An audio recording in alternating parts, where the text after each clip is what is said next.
students, I am Dr. Swati Gupta and today I am going to explain the exceptions to the law of demand. पिछले session में मैंने law of demand को explain किया था कि जब किसी प्रोडक्ट के प्राइस कम होते हैं तो डिमांड बढ़ जाती है और प्रोडक्ट के प्राइस बढ़ जाते हैं तो डिमांड कम हो जाती है। बट कुछ सिचुएशंस ऐसी होती हैं जिस पर यह लॉ एप्लीकेबल नहीं होता है। ज्यादातर demand curve left to right downwards होता है, लेकिन जब कभी demand curve left to right upwards होने लगे तो इसको हम exceptions to the law of demand कहते हैं। यानी प्राइस के बढ़ने के साथ साथ डिमांड बढ़ने लगे और प्राइस के कम होने के साथ साथ डिमांड कम होने लगे तो उस सिचुएशन में हमारा यह लॉ एप्लीकेबल नहीं होगा। फर्स्ट है गिफिन गुड्स। गिफिन गुड्स को इंफीरियर गुड्स भी कहते हैं। According to sir Robert Giffen, there are two types of product, there are two types of goods, superior goods and inferior goods. Inferior goods को ज्यादातर poor person consume करते हैं क्योंकि हर व्यक्ति की इनकम लिमिटेड होती है और उन्हें अपनी लिमिटेड इनकम में ही अपनी वांट्स को सेटिस्फाई करना होता है। तो जब किसी कंज्यूमर की इनकम कम है तो ऐसी सिचुएशन में वो इंफीरियर गुड्स को कंज्यूम करता है और सुपीरियर गुड्स को कम कंज्यूम करता है। फॉर एग्जाम्पल, इंफीरियर गुड में मोटा चावल आता है और सुपीरियर गुड्स में अच्छा चावल।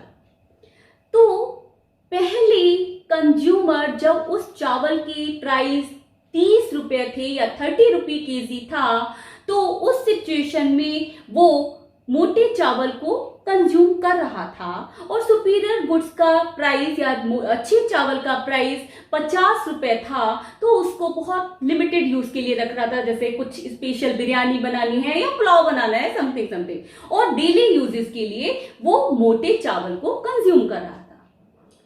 लेकिन यदि मार्केट में मोटे चावल के प्राइस 30 रुपए से घटकर 20 रुपए हो जाते हैं जबकि सुपीरियर गुड्स के प्राइस में कोई चेंज नहीं है, तो उस सिचुएशन में व्यक्ति इंफीरियर गुड्स की डिमांड नहीं बढ़ाएगा। जितना पहले कंज्यूम करता था उतना ही करेगा, हो सकता है थोड़े टाइम के बाद वो कम करना शुरू कर दे और उस बचे हुए 10 रुपए का उपयोग वो अच्छा चावल खरीदने में करेगा। और जब व्यक्ति अच्छा चावल ज्यादा खरीदेगा तो सिचुएशन में क्या होगा, मोटे चावल की डिमांड कम हो जाएगी। तो जब किसी प्रोडक्ट के प्राइस कम होने के साथ साथ डिमांड भी कम हो रही है तो उस सिचुएशन में यह लॉ एप्लीकेबल नहीं होता या इंफीरियर गुड्स पर यह लॉ एप्लीकेबल नहीं होता है। सेकेंड है बेवलेंस इफेक्ट। सर रॉबर्ट बेवलेन के अनुसार कुछ प्रोडक्ट ऐसे होते हैं जो सोसाइटी में स्टेटस सिंबल माने जाते हैं और ऐसे प्रोडक्ट ज्यादातर रिच पर्सन्स यूज करते हैं, जैसे प्रेस्टिजियस गुड्स होती हैं, डायमंड है, एंटीक्स हैं। तो उस सिचुएशन में इसकी प्राइस में कितनी भी ज्यादा वृद्धि हो जाए, इसकी प्राइस कितनी भी ज्यादा बढ़ जाए, इसकी डिमांड उतनी ही ज्यादा बढ़ती है।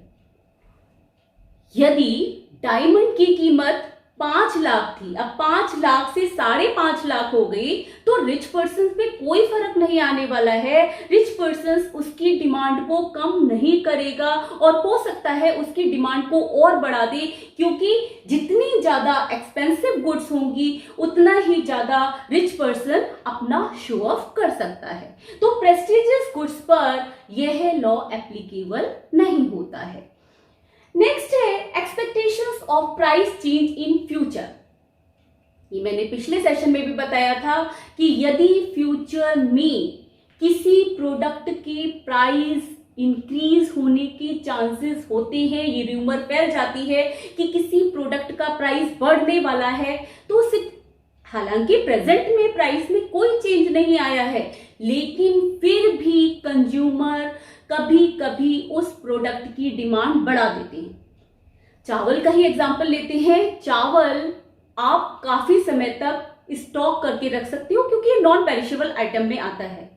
तो यदि अभी प्रेजेंट में चावल की कीमत 100 रुपए है और ये र्यूमर फैल जाए कि कुछ समय पश्चात चावल की प्राइस 100 रुपी से बढ़कर 150 रुपी हो जाएंगे, तो सिचुएशन में कुछ कंज्यूमर चावल का स्टॉक बढ़ाना, अपने घर में चावल का स्टॉक बढ़ाना शुरू कर देते हैं, यानी उसकी डिमांड बढ़ा देते हैं, जबकि प्रेजेंट में उसके प्राइस में कोई भी चेंजेस नहीं आए हैं।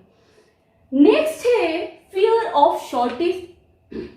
यदि यह र्यूमर फैल जाए कि फ्यूचर में किसी प्रोडक्ट की शॉर्टेज होने वाली है, आप किसी चीज के यूज टू हो, सपोज आप किसी स्पेशल चाय पीने के यूज टू हो और आपको पता चल जाए कि वो चाय अभी थोड़े टाइम बाद मार्केट में कुछ समय के लिए अवेलेबल नहीं होगी, आप क्या करोगे? आप उस चाय के बिना रह नहीं सकते हो। तो उस सिचुएशन में आप मार्केट से उस चाय को अभी से ही परचेज करना शुरू कर दोगे ताकि कुछ समय के लिए आप उस स्टॉक को यूज कर सको।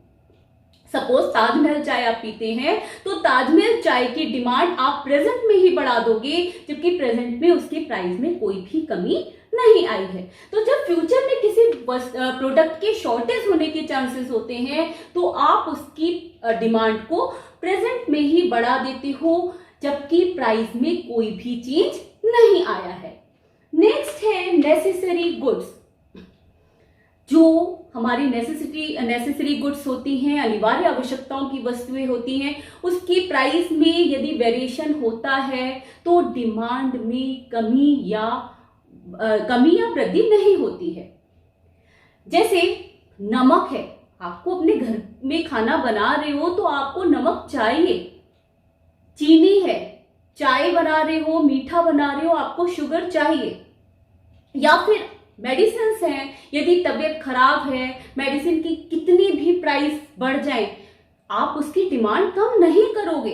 तो जब नेसेसरी गुड्स होती हैं, उन पर लॉ ऑफ डिमांड एप्लीकेबल नहीं होता है, क्योंकि जब हमें उन प्रोडक्ट्स की जरूरत होती है तो जितना भी हम प्राइस होगा हम उसकी डिमांड कम नहीं करेंगे, या प्राइस में कमी हो जाने पर भी हम उसकी डिमांड नहीं बढ़ाएंगे। भैया मेडिसिन के प्राइस यदि कम हो गए तो जबरदस्ती उसकी डिमांड थोड़ी बढ़ा दोगे।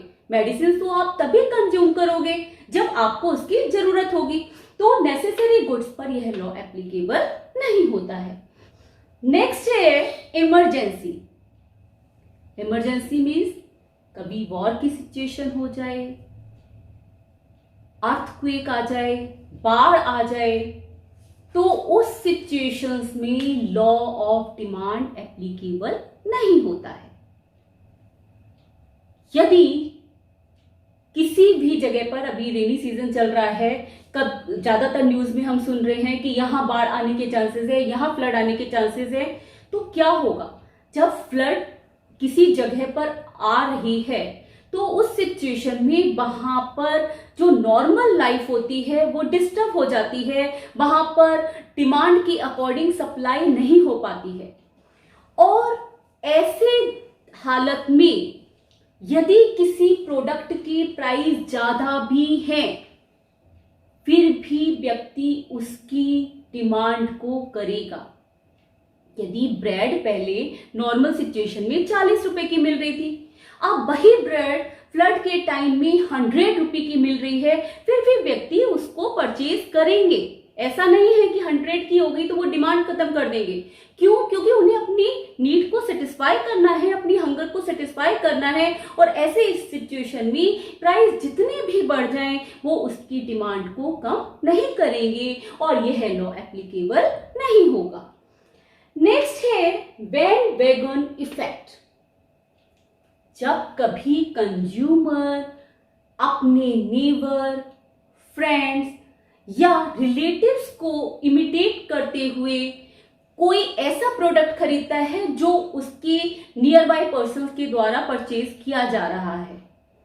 यदि आपका कोई फ्रेंड ब्रांडेड जीन्स पहन रहा है और आप एक लोकल जीन्स पहन रहे हो, तो फिर आपको लगेगा यार मेरी रेपुटेशन डाउन हो रही है, मेरे सारे फ्रेंड्स तो ब्रांडेड जीन्स पहन रहे हैं। तो उस सिचुएशन में ब्रांडेड जीन्स की प्राइस कितने भी ज्यादा हो, आप उसकी डिमांड को बढ़ा दोगे, क्योंकि आप अपनी आसपास रहने वाले व्यक्तियों से प्रभावित होकर उस प्रोडक्ट को यूज कर रहे हो।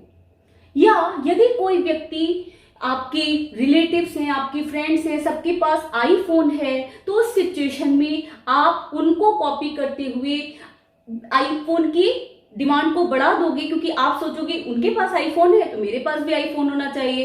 तो ऐसे प्रोडक्ट्स पर या ऐसे व्यक्तियों पर यह लॉ एप्लीकेबल नहीं होता है। नेक्स्ट है change in fashion taste and preference. ये तो जनरल है कि यदि किसी कोई भी प्रोडक्ट मार्केट में ट्रेंड में आ जाता है, कोई फैशन ट्रेंड में आ जाता है, तो उस सिचुएशन में हर व्यक्ति फैशन के पीछे भागता है और उस प्रोडक्ट का प्राइस कितना भी हाई हो, यदि कोई मार्केट में ड्रेस अच्छी आई हुई है और किसी हीरोइन के द्वारा वो पहनी गई है, उसी टाइप की सेम मार्केट में आ गई है, तो आप क्या करोगे? आप सोचोगे ये मार्केट में फैशन में आया हुआ है, चाहे कितना भी उसका प्राइस हो, आप उसकी डिमांड करोगे। तो कोई भी प्रोडक्ट जब मार्केट में फैशन में आता है, तो उस सिचुएशन में चाहे उसके प्राइस में कितनी भी वृद्धि हो, उस प्रोडक्ट की डिमांड भी बढ़ जाती है। सेम टेस्ट एंड प्रेफरेंस पर यह लॉ एप्लीकेबल नहीं होता। यदि कोई आप स्पेशल ब्रांड के चाय पीने के शौकीन हो या कॉफी पीने के शौकीन हो, तो उस प्रोडक्ट की प्राइस में कितनी भी ज्यादा वृद्धि हो जाए, आप उसकी डिमांड को कम नहीं करोगे। तो आपको ये समझ में आ गया होगा कि कौन कौन सी सिचुएशंस ऐसी हैं जिस पर the law of demand applicable नहीं होता है। अब बात करते हैं shift in demand curve. Demand curve right side में या लेफ्ट साइड में शिफ्ट क्यों होता है? जब डिमांड में चेंजेस उस प्रोडक्ट की प्राइस की वजह से नहीं, बल्कि रिलेटेड प्रोडक्ट्स की प्राइस या फिर कंज्यूमर की इनकम या टेस्ट एंड प्रेफरेंस या साइज ऑफ पॉपुलेशन या फैशन, इन सब फैक्टर्स के कारण डिमांड में चेंजेस आते हैं। आपने लॉ ऑफ डिमांड में क्या पढ़ा था? The law of demand shows the inverse relationship between price and demand while other things remains constant. लेकिन शिफ्ट इन डिमांड कर्व में when the price is constant and other things are affecting the demand, then it is called shift in demand, और उस situation में demand curve right या left side में shift हो जाता है। पहले सपोज प्राइस P0 था तो डिमांड Q0 थी, डिमांड कर्व D था। अब यदि कंज्यूमर की इनकम बढ़ जाती है या रिलेटेड प्रोडक्ट्स के प्राइस में चेंजेस हो जाते हैं, सपोज सब्स्टिट्यूट्स के प्राइस बढ़ जाते हैं या फिर मार्केट में कोई भी प्रोडक्ट फैशन में आ जाता है या पॉपुलेशन बढ़ जाती है, साइज ऑफ पॉपुलेशन बढ़ जाता है, तो उस सिचुएशन में प्राइस तो सेम है, P0 है, लेकिन सेम प्राइस पर डिमांड Q1 हो गई है। तो Q0 से Q1 जो डिमांड में चेंज आया है वो प्राइस के कारण नहीं है, क्योंकि प्राइस अभी भी कांस्टेंट है, सेम है, लेकिन अदर फैक्टर्स इसको इफेक्ट कर रहे हैं। सेम यदि कंज्यूमर की इनकम कम हो जाती है या फिर रिलेटेड गुड के प्राइसेस में कमी आ जाती है या फिर कोई प्रोडक्ट फैशन से बाहर हो जाता है या फिर साइज ऑफ पॉपुलेशन में कमी आ जाती है, तो उस सिचुएशन में सेम प्राइस पर डिमांड कम हो जाती है। पहले डिमांड P0 पर Q0 थी, प्राइस सेम है, लेकिन सेम प्राइस P0 पर डिमांड Q2 हो गई है। तो Q0 से Q2 ये डिमांड में जो कमी आई है वो प्राइस की वजह से नहीं आई है, बल्कि अदर फैक्टर्स में चेंजेस होने के कारण किसी प्रोडक्ट की डिमांड में चेंज आया है। तो जब किसी प्रोडक्ट के डिमांड में चेंज प्राइस के कारण नहीं बल्कि अदर फैक्टर्स के कारण होता है, तो इसको हम शिफ्ट इन डिमांड कहते हैं और कर्व राइट साइड या लेफ्ट साइड में मूव कर जाता है। नाउ इंक्रीज एंड डिक्रीज, जब किसी प्रोडक्ट की प्राइस में कोई भी चेंज नहीं हो लेकिन डिमांड में चेंज हो जाए, यानी शिफ्ट इन डिमांड कर्व हो, तो उस सिचुएशन को हम इंक्रीज और डिक्रीज डिमांड कहेंगे। यदि सेम प्राइस पर कभी डिमांड बढ़ जाए कभी कम हो जाए तो ये क्या हुआ, increase and decrease demand. Extension and contraction, जब प्राइस में चेंजेस होने के कारण किसी प्रोडक्ट की कभी डिमांड बढ़ती है कभी कम होती है, यदि बढ़ जाती है तो एक्सटेंशन ऑफ डिमांड, यदि कम हो जाती है तो कॉन्ट्रैक्शन ऑफ डिमांड। यानी प्राइस में चेंज होने के कारण जब डिमांड एक ही कर्व पर आगे पीछे होती रहती है, मूव करती रहती है, तो इसको हम extension and contraction of demand कहते हैं। या फिर ये increase and decrease demand effect होता है अदर फैक्टर्स में चेंजेस का, जबकि extension and contraction of demand किसका इफेक्ट होता है, प्राइस में चेंज का। Now the law of demand topic is over. In the next session, I will explain the elasticity of demand. I have written the blocks and link is in the description box. Till then, bye. Take care.